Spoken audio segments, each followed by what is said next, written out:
Smart 24, driving business.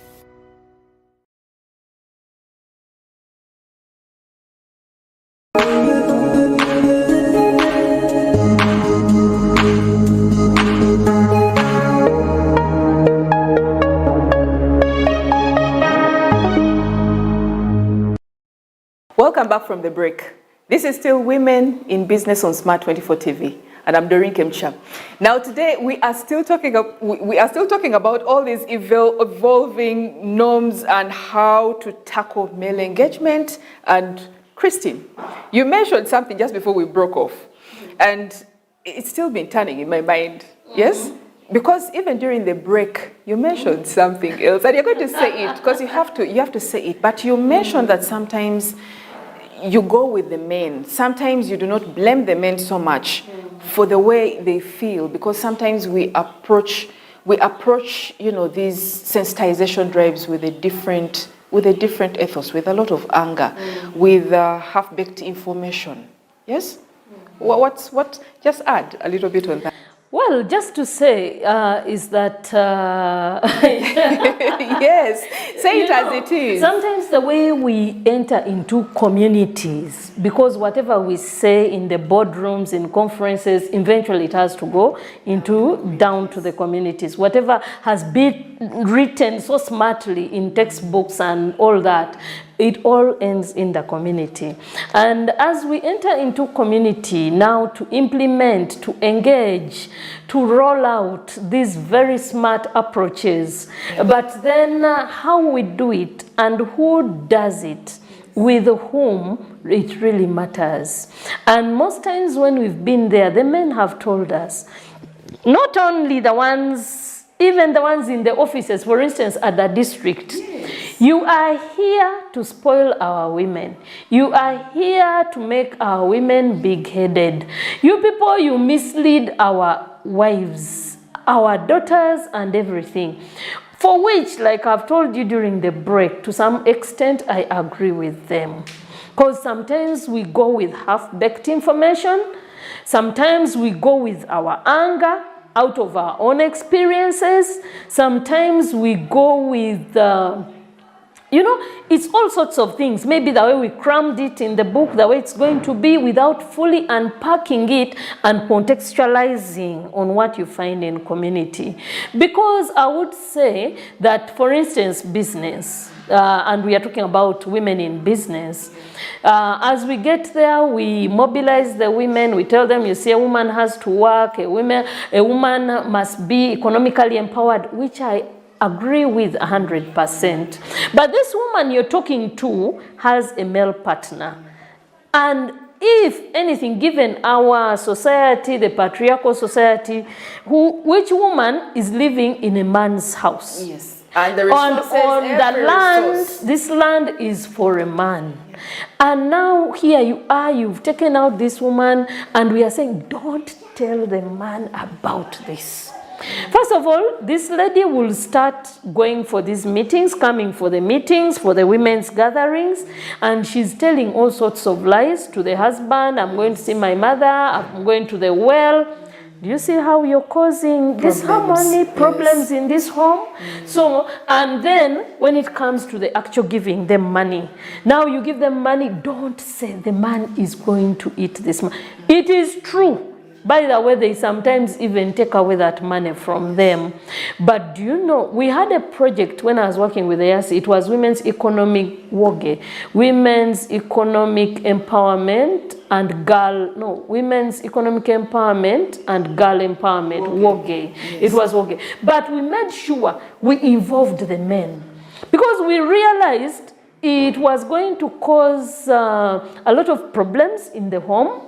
And even then, now you're planning on someone's resources. But it's so funny, because even as you bring that out, I have had, especially when it comes to microfinance, yes, about so many ways in which the women, the women now started, conniving, quote unquote, conniving with the men, because they would come in and say, you know what, this is only for women empowerment, it's only for and the men were excluded, yes, and then the women now would come in and give you a particular figure. This time I want to borrow this amount. I want to borrow 800,000. But behind, she had already gone and sat down with her husband. They had already decided, now you're going to get for me 500,000. You get for yourself 300,000 and make some beans, add some this, but 500 is mine. Yes? So they would actually come out, it's 800. Woman has come, I've come to borrow 800,000. But in reality, out of the 800, tight as a sheep, the 500, she goes, gives it to the husband, and then 300 is actually what is hers. Do you know the problem of that? How you conceptualize the project right from inception of the project?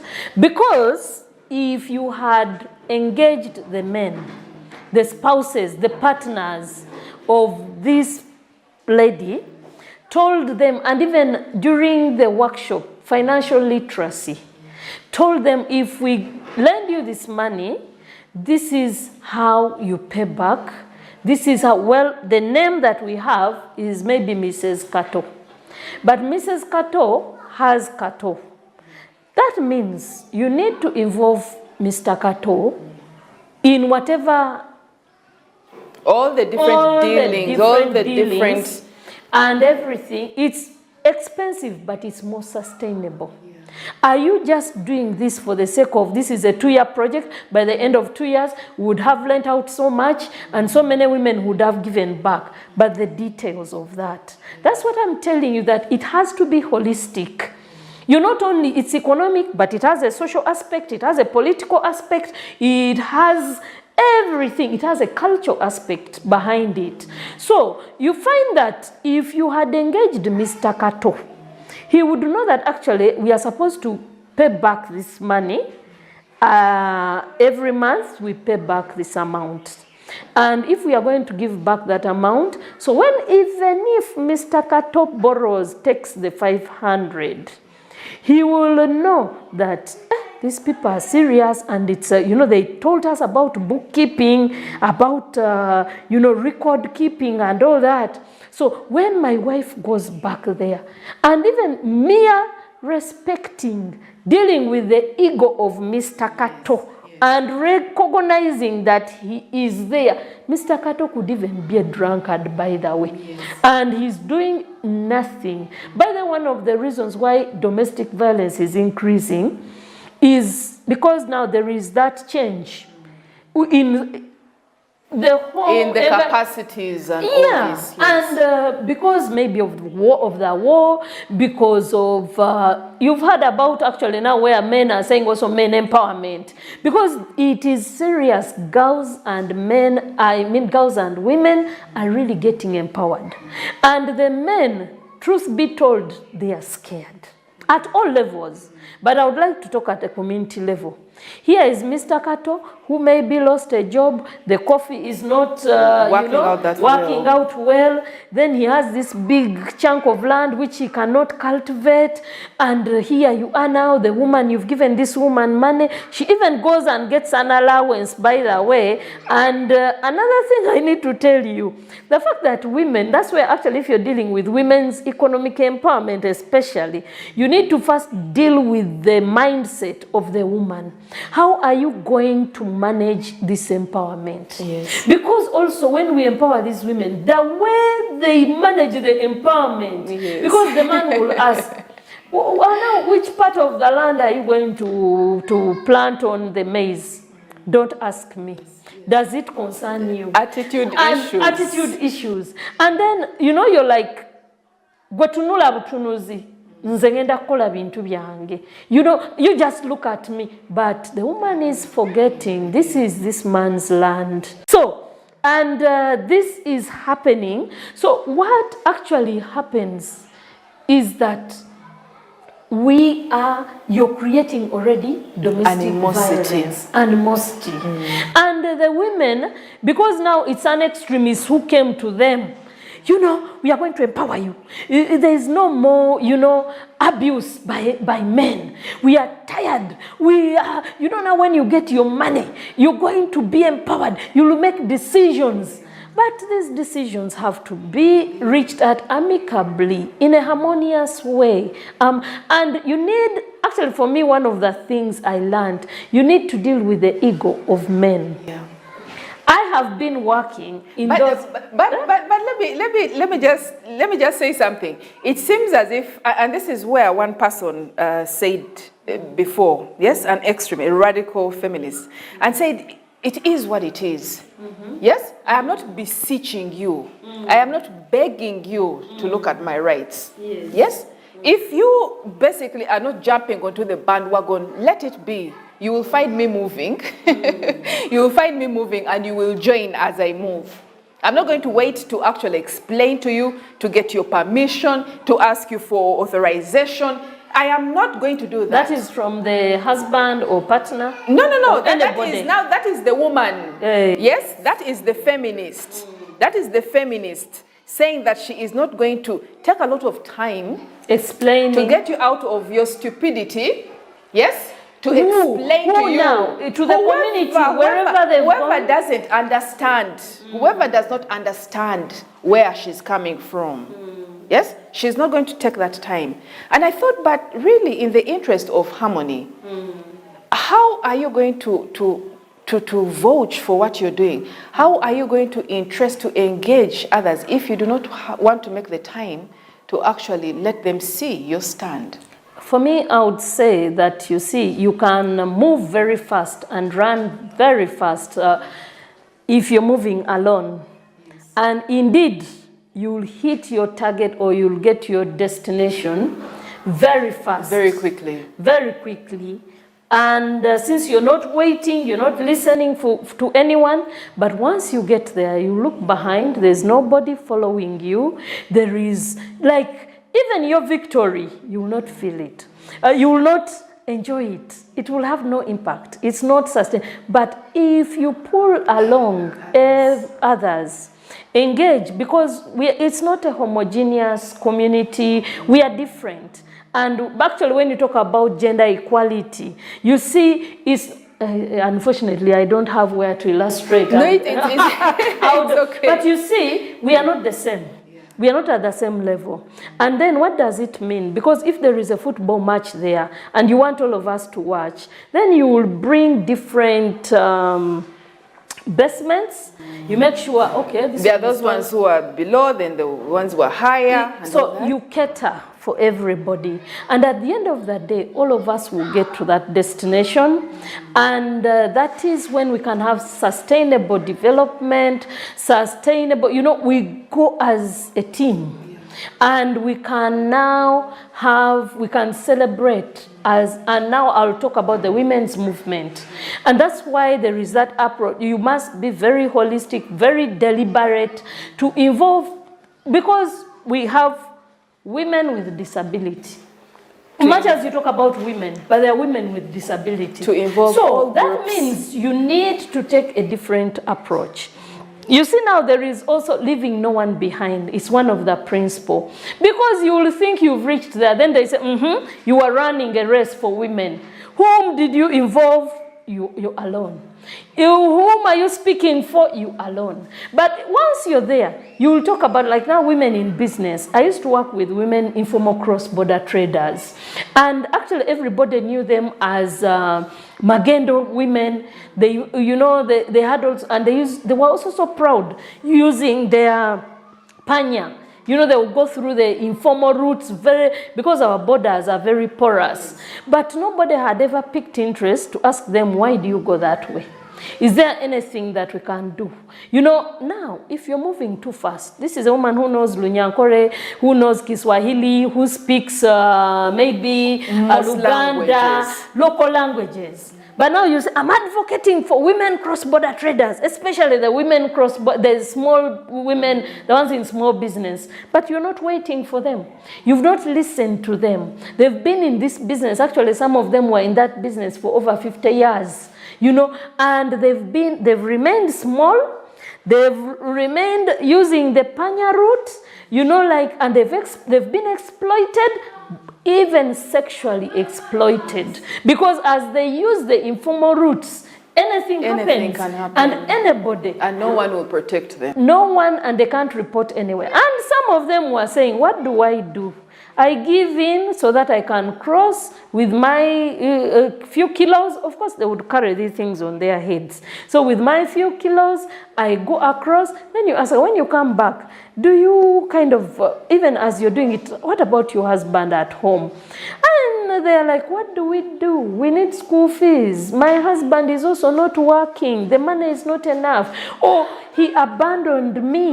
You know, he comes. We are about 4 women. We are about 5 women. So I have to find a way of surviving, taking care of the home. So, and sadly, some of them even were sick. They had contracted HIV, but they continued. So, is that a mindset issue, or they're just crippled by the different systems around? It is It's huge. It is huge. This is someone, maybe because of, you see, the vicious circle of poverty. Her mother never went to school. Her father never went to school. They tried to pay for her school fees up to P4. She dropped out of school. Around when she was making maybe 13 years or 15, she got pregnant. Teenage pregnancies, then they told her you have to move in with that man, and maybe they are cyclical poverty. That's it, yes. You know. And now she's trying to make a difference for her children. She is determined to go all the way, whatever happens. She is determined. They cane them. Those women would be caned chiboko, seriously. But they would still say, I've been into this cross-border trade ever since I was a woman, when I had my children, and I had to do what? Until we moved in and we engaged them. They told us, but we asked them, why don't you want to use the formal system? By then, the East African community had put the simplified trade regime, whereby if you're a small woman cross-border trader with a business, I think below $500, you can use the formal cross-border. But we're asking them, why aren't you using? And they said what? Some of the issues, of course, corruption. Yes. When you get there, the officers want something. First of all, the forms were in English, yes, and Swahili. These women couldn't read and write. Now you have to part with Kintu Kidogo for someone to fill in this form. But they would write anything. When you're declaring, then you part with Kintu Kidogo, but at the same time, the officer might tell you, sit here until evening time. And you know what happens? That person is going to be abused. Oh. Meanwhile, these women were dealing in agricultural products. That goes, you know, that gets spoiled. The perishables. Mm. The woman looks, they are packed with some even had, would be having a lorry, either of fish or mukene, this silver fish, or oranges or watermelon. And you now, basically can't wait till evening. These things are getting rotten. So in the night, the man says, please, you have to do something. And these are realities, you know. So the woman is like, whatever you say, officer. She might resist for 2 days. So she goes, now the other men again. Because they would say, and most of them by the marriages had broken. They were no longer there because the man says, if you cross again and go to Kenya, or you cross Katuna border and you go to Rwanda, you sleep there, don't come back in my house. So, and which is also true, by the way, because these men would also hear that these women are exploited, sexually abused while they are crossing. So the man is like, hey, okay. And by the way, the woman is also so determined, I'll go, whatever happens. So I want to agree with the men who would say that you're coming here to break our marriages. So what am I saying? This kind of programming for women's economic empowerment, it has to be holistic. It must engage the men themselves. But either way, at the family level, at the technical level, political level. Because as you come in the community, you're saying we want the women to become economically empowered and all that, please give information to their partners. Whether brothers, truth is, as we speak right now, we are in a patriarchal society. The percentage of women who own land is so small. The last time I knew, I think it was 16%. Those who have land titles. So that means this woman is going to have this business on someone's land. So the idea, the reality about it is that even as we look at the different tiers of power, yes, and down to the actual, beneficiary, we must be able to tailor-make the message to fit whoever is going to receive it. Yes. But also when you get to look at what is happening, let's first digress away from male engagement. You mentioned something about, some of these women abuse the empowerment. Yes? True. Their attitudes have issues, their mindsets have issues as well. But also the way the message is given to them also has issues. It also has. Because if you come up and say, if a social movement, let us say, or a different organization comes up and says, freedom to women, which is not a bad thing. It's not a bad thing. Yes, because we are still caged in our own different. Yes. But freedom to women, defy the male gender. Yes, defy them at all costs. Are you helping? You're actually causing a bigger problem. For me, I still think, and I've seen this work, where we engaged and the message is harmony, dignity, and, you'll be listened to. The men are willing to listen. And by the way, some of them were so happy. Like under that Woge project, the men were like, hey, so my wife can make soap. And even this whole business of asking, now where's money for soap? We can do it at home. And our children bathe, we wash, we are in a clean environment. But some of it, we can have some money. And because they were sensitized about the importance of this little money, let's accumulate about, saving. And they were saving this money, Of course, I know there have been instances, which are very common, whereby the man comes and picks all the savings and goes and marries another. Yes, those ones are also actually there. Those ones are also there. Yeah. But you see, there must be damage control. Because there was a study, I don't remember the year, I was talking to Margaret Kakande, she works with Ministry of Finance, and that study is there. They did a study on whether women's economic empowerment, and it was Ministry of Finance, whether women's economic empowerment has made women more vulnerable and has caused more problems to women than the actual empowerment that we thought. So in Busoga, there is a certain part, I need to get that study, and the men had land, of course they are the owners of the land, and now a rice project was introduced. But the way that rice project was introduced was such that the women, it was given to women. And actually, they involved the men to some level. They told the women, talk to your husbands very well, so that they can give you land. And one of the cases in that study, the husband first gave her an acre. She planted rice.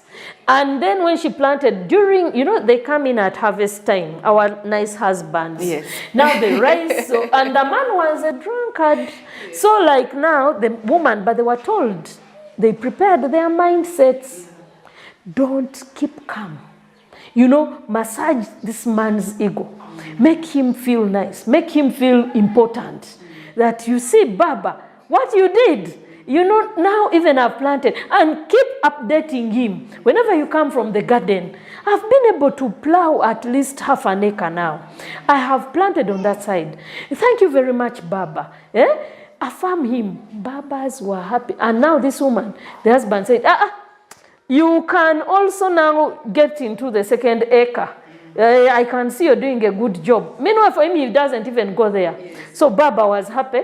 He even said, second acre. Third one, can you? The woman says, yes, Baba. And when she would come back, she would make sure she gives Baba water, everything. And now harvesting time came.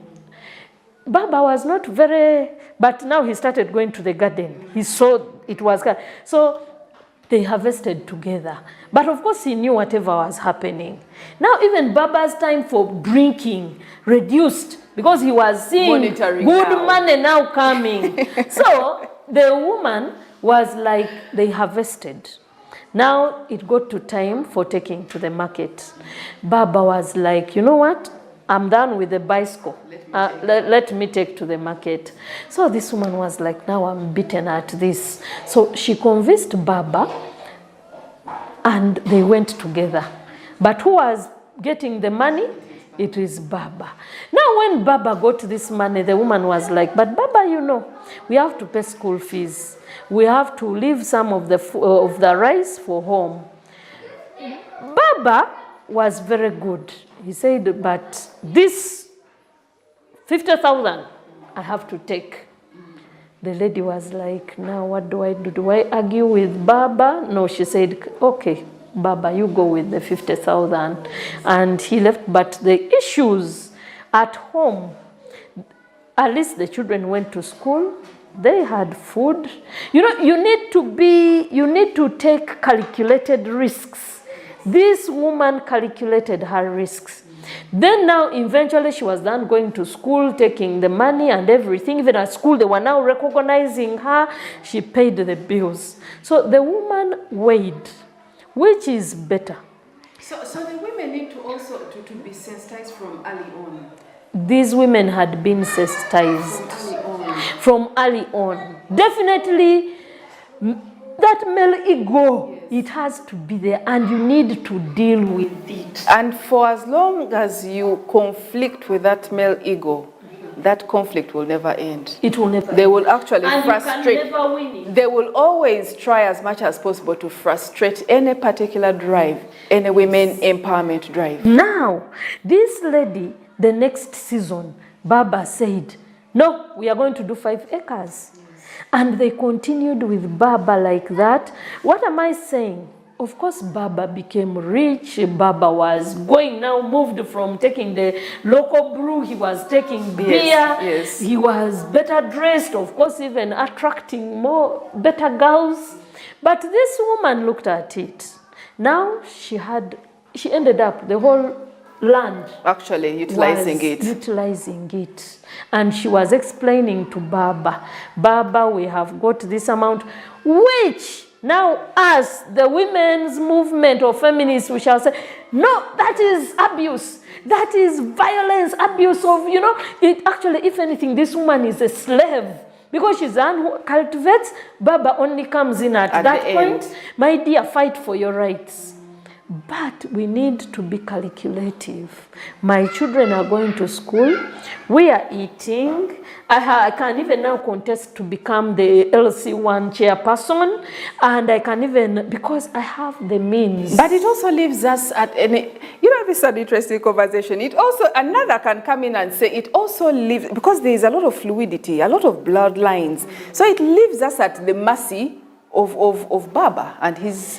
Do you know?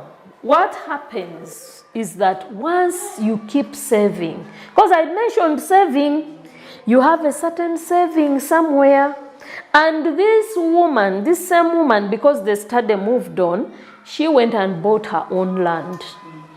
And when she bought her own land, you see how you're gaining economic freedom and becoming less dependent.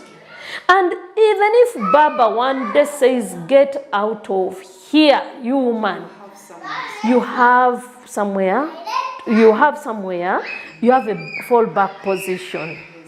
And but in the end, that exit is not what we are looking at. And it is not what we are. And I have seen women who have had this kind of approach, and it has worked.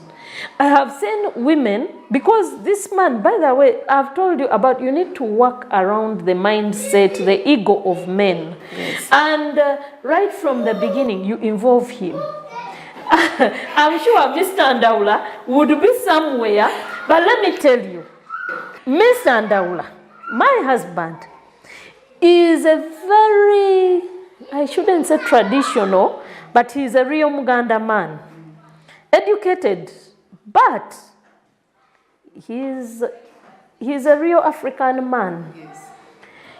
And when I joined the women's movement, He believes in empowerment. He believes in everything, girl child education. But he also appreciates the values and all these aspects And of when tradition. I got a job, my first job with the East African Sub-Regional Support Initiative, he told me, now you've joined these women, and now you're going to become big-headed. You will not. So a clever person, you get to know, okay, this keen, be is sensitive. Be keen and be sensitive. And I think you bring it out quite well, yes? And using your own experience. He mentioned that, so immediately his sensitivity towards that was brought to light. Yes. And you, in addition to that, made sure that when you get out there, you are keen and you are sensitive to your behavior, towards your husband, towards others, and the way you bring yourselves. And maybe this, even as we wrap up, maybe this is something we have to be keen on as women, that even as we are getting empowered, even as we are having improved access to all these resources to be able to do something, that we should be keen on our behavior, keen on the isolation and individualistic tendencies. It's a power issue, Yes. power relations. Because already, to him now, I've gained power.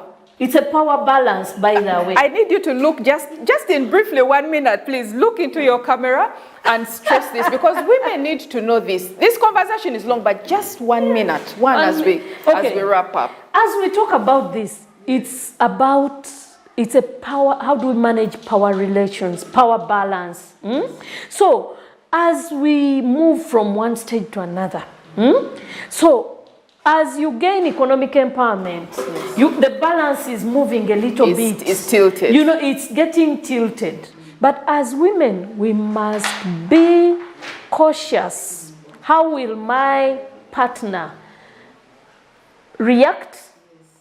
He's watching, because, it is a status quo that we are changing.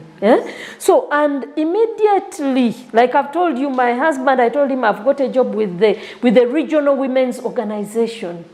Oh, so now you've joined those women, you're becoming big, you're going to become big-headed, and you're not, you will not listen anymore. Yes. Actually, immediately, I started traveling, because this was a region, and he told me, you have to get a visa. I said, which visa? And he said, in 2 weeks' time, you ask for the visa. I said, yes, sir, I will ask for the visa. So I always made sure I tell him 2 weeks before. I knew what I was doing. I tell him 2 weeks before, I'll be traveling to Ethiopia. We are going for this kind of workshop, and I'll take time to explain to him. It's about this, it's organized, it's funded by maybe... You gave him those particular details, you opened the lines for communication. I would tell him the hotel and everything, the way I have been given. Then, because now I was dealing with his ego. Yes, you can go for that one. I would say, thank you, sweetheart. Please, Madam Christine, this conversation has really been amazing. But one thing I can vouch for is that this effort must continue. We are going to have another part of this discussion. But we have, because of the interest of time, we have to wrap it up. Yeah. Thank you so much. We're going to have this conversation another time with different stakeholders as well. Yes. I can guarantee that. Another thing before, I've talked about power relations, but the issue of being accountable. Accountability as well. Accountability. Thank you so much. This has been another different, amazing conversation. Thank you, Christine. Thank you so much, Doreen. This has been it's quite interesting. Yes. And I'm available for a deeper conversation. As a community worker, social worker, policy analyst, there is a lot. How do we link community or reality to the different strategies or academic, All that we shall talk about. Oh. This has been Doreen Kemcha, Women in Business on Smart 24 TV. See you next time on a different wonderful episode. Bye-bye.